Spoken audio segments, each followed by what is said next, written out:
High, আমি বিদিশা চলে এসেছি আবার নতুন রেসিপি নিয়ে। ডাল তড়কা।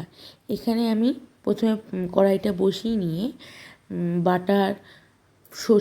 বাটার দিয়ে সর্ষে ফোড়ন দিয়েছি, শুকনো লঙ্কা, রসুন কুচি, কারি পাতা আর কাঁচা লঙ্কা দিয়ে ভালো করে ভাজা ভাজা করে নিয়েছি। তারপর ভাজা ভাজা হয়ে যাওয়ার পর আমি পেঁয়াজগুলো দিয়ে দিয়েছি।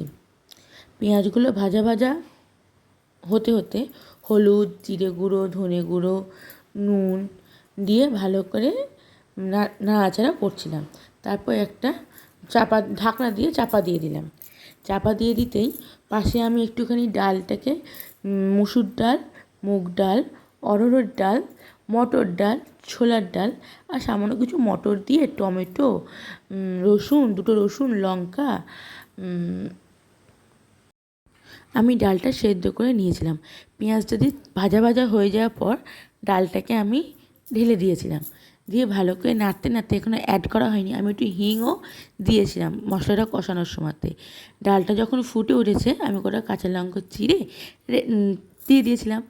সামান্য মতো মিষ্টি দিয়ে ডাল রেডি। গরম গরম ভাতের সঙ্গে এই ডাল খেতে জাস্ট ওয়াও।